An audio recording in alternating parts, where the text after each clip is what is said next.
안녕하세요. 오늘 우리 함께 살펴볼 말씀은 민수기 36장 1절에서 13절 말씀입니다. 드디어 길었던 민수기 말씀도 오늘로 막을 내리는데요. 그렇다면 오늘 민수기의 마지막 내용은 무엇을 이야기하고 있을까요? 사실 민수기의 내용을 전체적으로 살펴보시면 이스라엘의 역사를 보여주는 것인가 생각이 들 수 있습니다. 하지만 정작 그 내용을 깊이 있게 살펴보면 사실 이스라엘의 삶의 형태나 이런 역사는 많이 나오지 않습니다. 오히려 민수기에서 강조되는 내용은 그런 역사가 아니라 그들의 불순종, 그리고 그럼에도 불구하고 그들을 약속의 땅으로 이끄시는 하나님의 은혜, 이 두 가지가 대립적으로 나타나며 강조되고 있습니다. 그리고 나서 더욱 강조되는 것은 약속의 땅에 들어가기 앞서서 하나님이 이스라엘 백성들에게 주시는 언약과 계명 그리고 규례 같은 것들이죠.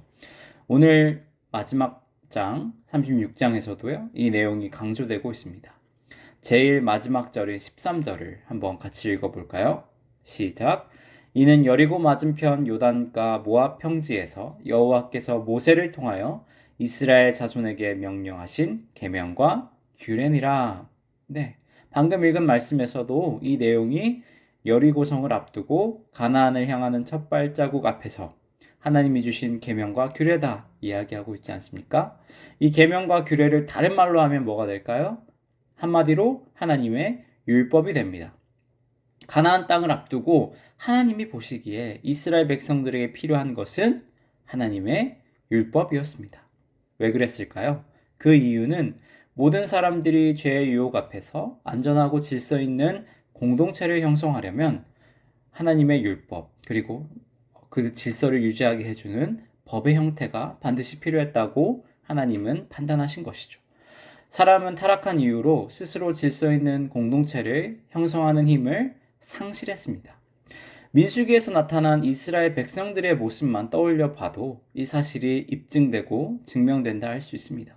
그들은 어땠습니까? 하나님의 백성임에도 불구하고 늘 서로에게 위협되었고 새로운 파벌을 형성하며 하나님에게조차 대항하고 늘 불만으로 가득 찬 모습들을 보여주지 않았습니까?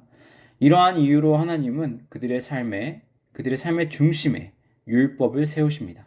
그런데 우리가 이 율법만을 보면 이따금 율법은 너무 딱딱한 것 같아.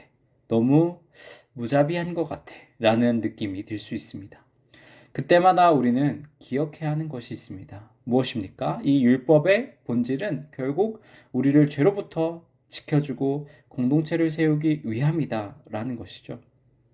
공동체의 질서를 위해서, 특별히 하나님이 지키시는 하나님 나라를 향하는 이 백성들을 위해서 반드시 필요한 하나님의 명령이다라는 것을 기억할 필요가 있습니다. 그리고 오늘 본문은 이 율법이 단순히 법을 위한 법, 어떤 통제를 위한 법이 아님을 더 풍성하게 보여주고 있습니다. 하나님의 율법은 뭔가 우리를 조종하고 우리를 억압하기 위해서 세워진 것이 아니라 우리를 사랑하는 하나님의 뜻을 담아 세워진 하나님 나라의 법이다라는 것을 배워야 한다는 겁니다. 이는 공동체를 지키고 결국 나를 지키는 내용을 담고 있습니다.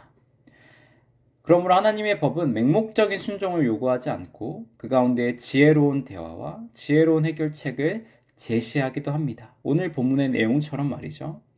그렇다면 오늘 본문을 한번 살펴볼까요? 오늘 본문 1절에서 4절의 내용을 보면 누가 등장합니까? 므낫셋 지파가 등장하죠. 그리고 그 가운데 길르앗 자손들이 모세 앞으로 나와서 한 가지 질문을 합니다. 그들이 하는 질문은 굉장히 이제 어렵게 표현되어 있지만 사실 굉장히 단순합니다. 제가 쉽게 설명드리겠습니다. 하나님은 모세에게 한 가지 율법을 이전에 만들도록 하셨는데요. 한 가정에 아들들이 있겠죠. 그런데 때로는 아들이 없는 가정도 있습니다. 그런데 그런 상태에서 아들 없이 아버지가 죽으면 딸이 아버지의 땅을 유업으로 받을 수 있을까요? 없을까요? 받을 수 있다는, 상속받을 수 있다는 그 법이 세워졌습니다.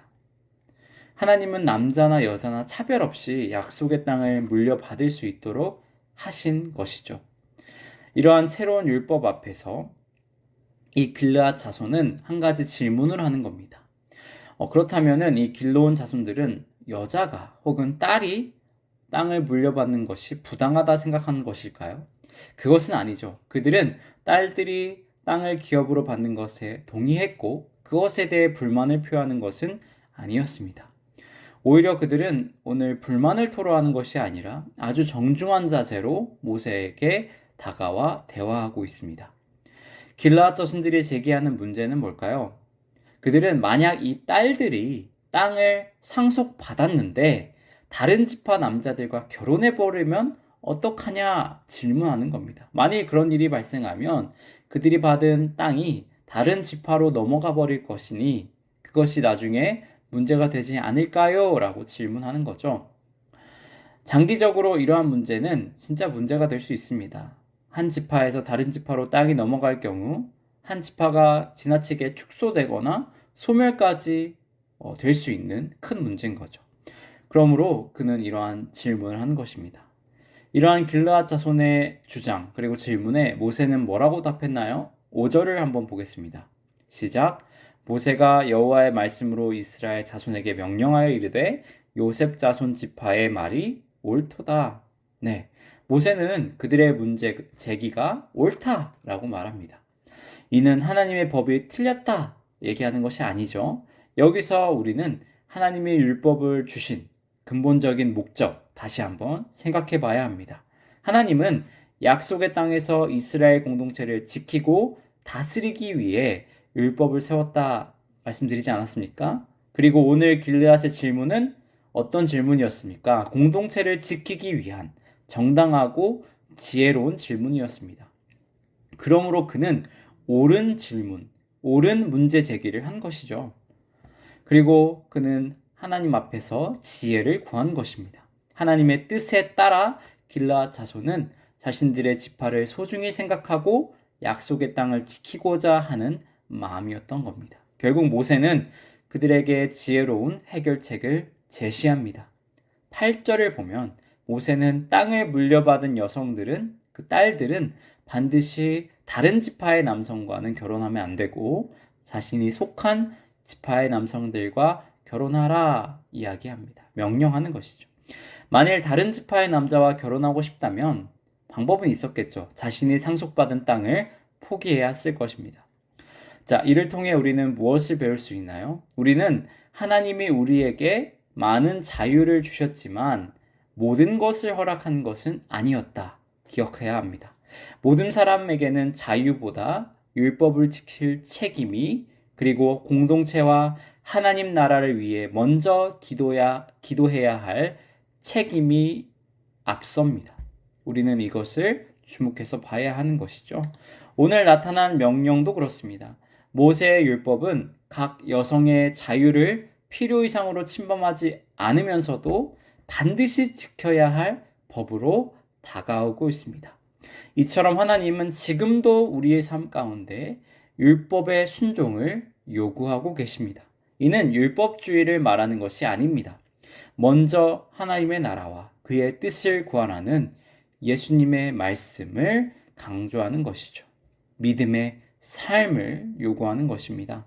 이 삶이 우리에게 있을 때 우리는 공동체를 지킬 수 있고 교회를 지킬 수 있는 성숙한 그리스도인이 되는 것입니다.